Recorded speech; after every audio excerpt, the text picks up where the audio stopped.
To enter the Chapel Perilous is allegedly a task that one should not take on lightly because insanity may follow. Once you cross the threshold into Chapel Perilous, there's no turning back, and the outcomes are dangerous to say the least. Though any true spirit seeker must experience this at one point in order to reach true enlightenment, and a person confronts the ineffable and bizarre aspects of existence hidden from ordinary people. Yet, those who traverse into the unknown of Chapel Perilous unprepared only got one fate in store for them, and that is to go completely mad. Many who enter Chapel Perilous never exit, and are later diagnosed with mental illness. The term itself, the Chapel Perilous, is an esoteric term in which one enters a state of mind that one cannot tell the difference between vivid imagination and paranormal occurrences. It is the road sign to high strangeness, and the sink-or-swim test that all who wish to tear down the walls veiling a much more vast universe must go through. But as dangerous as it may be, it's critical in conquering the greatest obstacle to unlocking one's full occult potential, and that obstacle is fear. Literally everything that one accepts as quote-unquote real will be tested.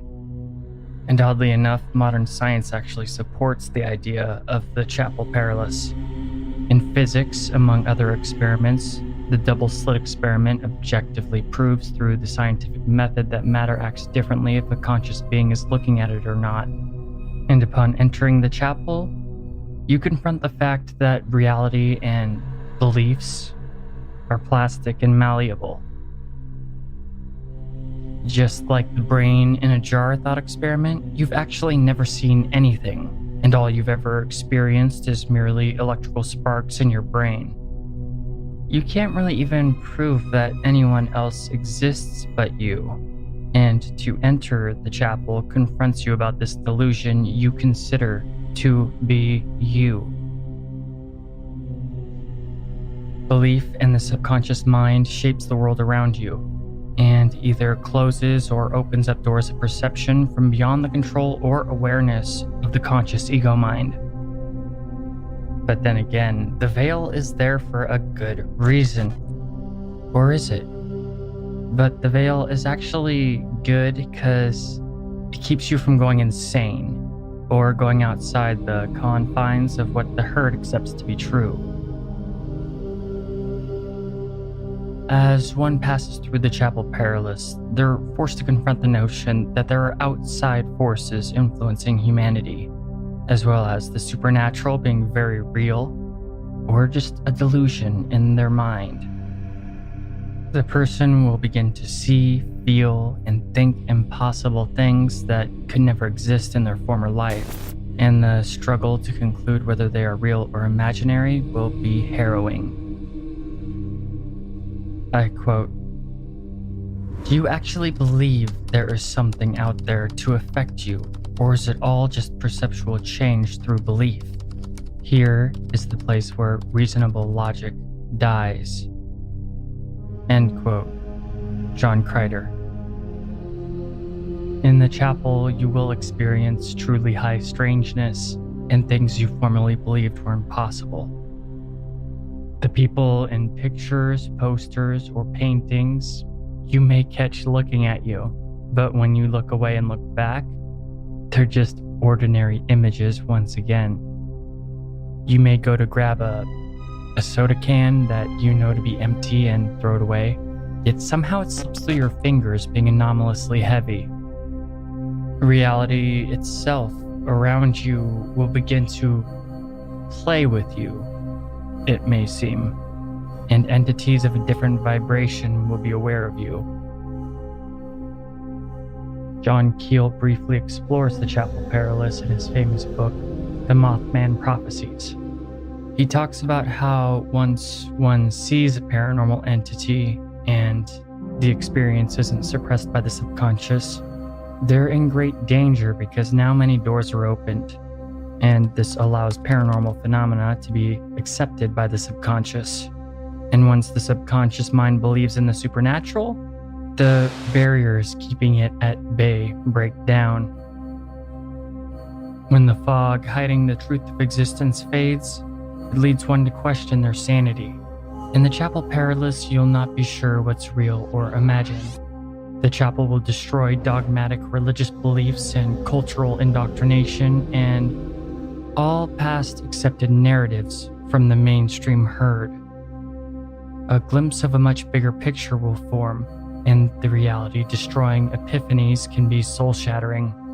The mental nature of matter is too much for some to bear, and many who leave the Chapel Perilous are broken husks of people, for the rest of their lives called insane by the cultural collective masses. But one of the darkest questions that one will ask themselves is, are there forces out there now manipulating me? Which is a good question.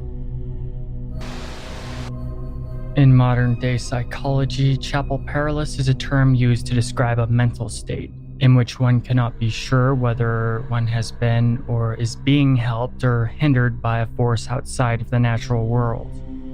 But any perception stuck in the narrow and limited reality tunnel of mainstream society should never be absorbed dogmatically.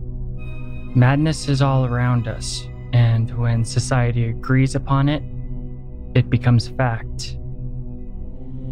Quote, "All are lunatics, but he who can analyze his delusions is called a philosopher." End quote. Ambrose Bierce. The most insidious thing about someone entering the Chapel Perilous, though, is that they may not even be aware that they're doing so. It has no solid form and is more a mental construct that interacts with the material universe. It can seem social, philosophical, mental, dreamlike, or even physical. The telltale sign of entering the chapel is that one will be exposed quite forcefully to things that go against their perception of reality. It will always be unique to each individual person and based off of what their consciousness can comprehend. There are some who merely stand at the door, unaware of the chapel's existence. Others can get confused and lost for all time within the chapel, but most run back out the front door and try their best to suppress the memories, though despite their efforts are changed forever. However, some enter the Chapel Perilous and actually exit through the other side.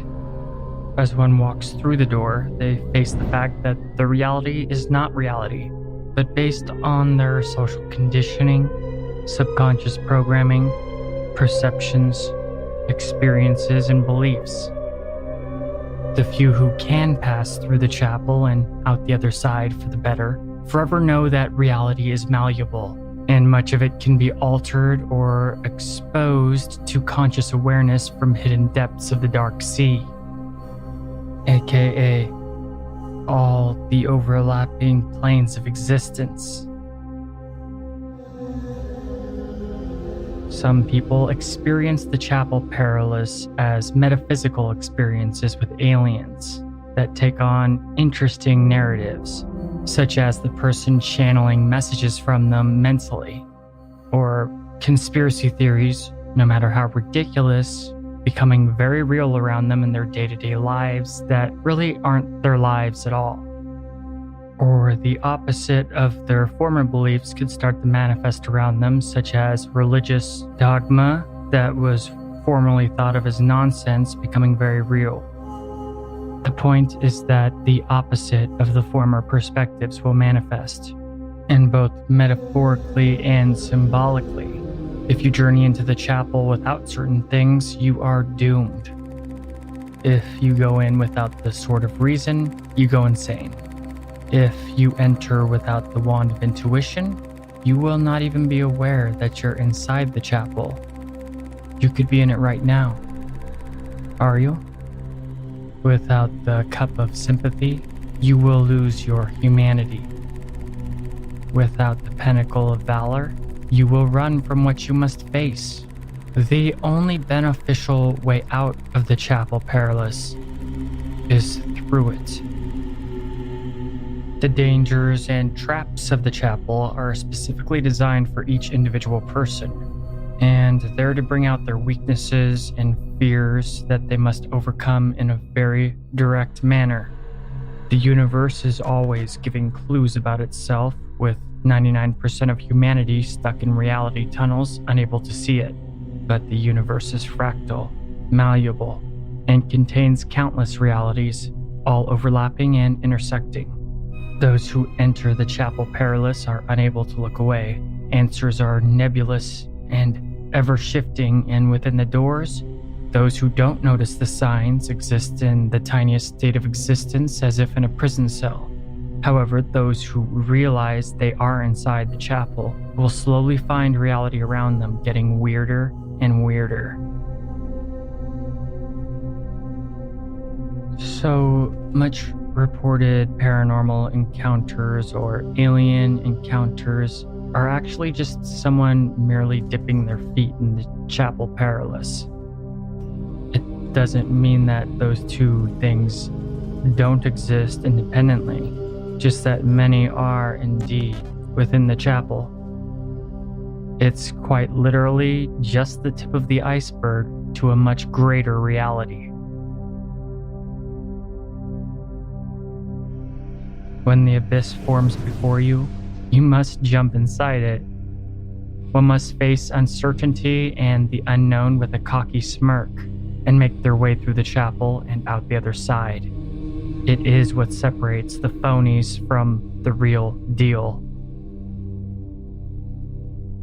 Have you seen the repeating numbers?